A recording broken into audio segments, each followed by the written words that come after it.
नमस्कार, मी दामिनी. तुमचं माझ्या चॅनलवरती स्वागत आहे. सगळ्यांना ॲडव्हान्समध्ये दिवाळीच्या खूप खूप शुभेच्छा. ह्यावर्षी मी दिवाळीसाठी वेलवेटच्या कापडापासून असं कंदील बनवलं आहे. गेल्या वर्षी मी असंच सॅटिनच्या कापडामध्ये कंदील बनवलं होतं. व्हिडिओ बघितला नसेल तर नक्की बघा. ह्या कंदील बनवण्यासाठी मी घेतलं आहे वेलवेटचं कापड. त्याच्यानंतर हे नॉन वुवनचं फॅब्रिक घेतलं आहे. पैठणीची लेस घेतली आहे आणि ही कॅन पट्टी आणि हा वेलक्रो असं वापरलं आहे. कॅन पट्टी थोडी हार्डमध्ये आहे. तुम्ही साधी कॅन पट्टी वापरली तरी चालू शकता. इथे मी जे काही हे नॉन वुवनचं फॅब्रिक घेतलं आहे ते मी 28 इंच बाय 13 इंच असं घेतलं आहे आणि त्याला हे जे काही आपण कॅन पट्टी घेतली आहे ती आता वरच्या साईडनी आणि खालच्या साईडने आपल्याला जोडून घ्यायचे. कॅन पट्टीची लांबी मी ते 28 इंच घेतली आहे. अशा मी 2 कट करून घेतल्या होत्या. त्या आता दोन्ही साईडला मी मशीन शिलाईने जोडून घेणार आहे. मशीन शिलाईने जोडत असताना ते मी वरच्या बाजूने आणि खालच्या बाजूने अशी दोन्ही शिलाई देऊन जॉईंट करून घेतलं आहे. आणि त्याच्यावरती आपण आता हे जे काही वेलवेटचं फॅब्रिक आहे ते तसंच मी 28 इंच बाय 13 इंच असं घेतलं आहे. ते त्याच्यावरती आपल्याला दोन्ही साईडने असं शिवून घ्यायचं आहे. ह्या वेलवेटच्या फॅब्रिकपेक्षा तुम्ही खणाचं फॅब्रिक किंवा कोणतंही डिझायनर फॅब्रिक वापरलं तर ते अजून छान दिसू शकतं. मला असं सिंपलच आवडतं म्हणून मी हे सिंपल वापरलं आहे. आता ते आपलं दोन्ही साईडने जोडून घेतलं आहे. आता त्याच्या साईडने आपल्याला पैठणीची लेस लावून घ्यायची आहे. पैठणीची लेस किंवा तुम्ही बॉर्डर कोणत्याही जुन्या साडीची बॉर्डर किंवा काही असे डिझायनर वेगळी लेस वापरली तरीसुद्धा चालेल. पैठणीची लेसची तुम्हाला जर का लिंक हवी असेल तर कमेंट करा. लिंक कम्युनिटी बॉक्समध्ये शेअर केली जाईल. आणि हां, तुम्ही सगळेजण विचाराल की ह्याची प्राईस किती काय किती, तर हे कंदील मी सेलिंगसाठी ठेवलेलं नाही आहे. हे मी स्वतःच्या घरी लावण्यासाठी बनवलं आहे. तुम्हाला कसं वाटलं हे कंदील हे तुम्ही नक्की सांगा. हे कंदील फक्त कापडापासून बनवलं आहे, त्याच्यामुळे हे कंदील मी वॉश करून पुढच्या वर्षीसुद्धा वापरू शकते. वॉश केल्यावरती कुठेही नरम पडणार नाही, काही नाही होणार. दोन्ही साईडला मी आता लेस लावून घेतले आणि त्याच्यानंतर हे जे काही साईडला आहे ते मी कवर करून घेते आहे.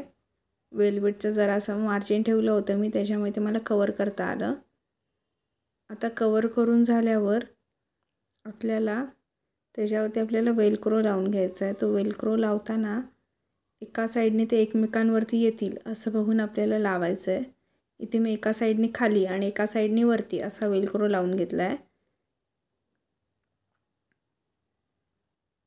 वेलक्रोची लांबी ती मी 13 इंचाचीच घेतली आहे.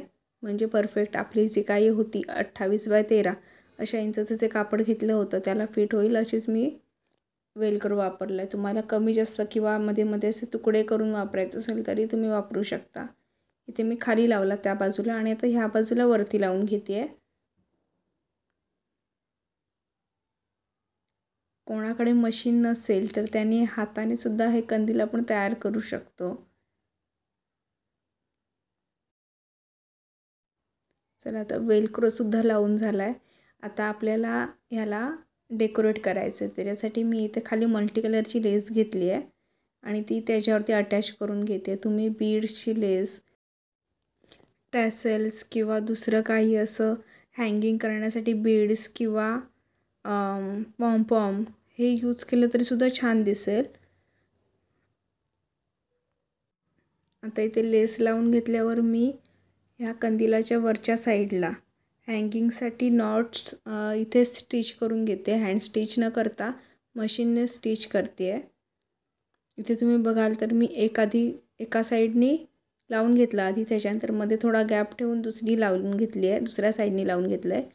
तशीच ही दुसरी नॉट आहे तीसुद्धा मी तशीच त्या 2 गॅपच्या मधोमध ठेवून तिथे लावून घेतली आणि त्याच्यानंतर पुढे अंतर घेऊन दुसऱ्या साईडने सुद्धा लावून घेतली आहे. इथे तुम्ही मजबूत किंवा दुसरं कोणतं तुम्हाला अशी नॉट हवी असेल ती नॉट तुम्ही वापरू शकता. आता हे आपल्याला वरती ह्या वेल्वेटच्या वरती हे खूप प्लेन वाटत होतं, म्हणून त्याच्यावरती डेकोरेट करण्यासाठी मी ते पॉम घेतले आहेत. तुम्ही बीड्स वापरू शकता किंवा एखादे असे फ्लॉवरमध्ये कट करून फॅब्रिक किंवा काही असं वेगळं असं यूज करू शकता किंवा रेडीमेड पॅचेससुद्धा मार्केटमध्ये मिळतात, ते सुद्धा वापरू शकता. इथे मी सगळे असे पॉम लावून घेतलेत थोड्या डिस्टन्सनी आणि खाली हे इथे मी पॉम विथ बीड्स असे गोल्डन बीड्स असं अटॅच करून घेतलं आहे.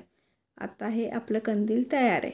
त्याच्यानंतर हा इथे वेलक्रो आहे ना, तो मी फक्त लावला आणि आपण कॅन पट्टी यूज केल्यामुळे ते असं थोडं राऊंड शेपमध्ये राहतं आहे.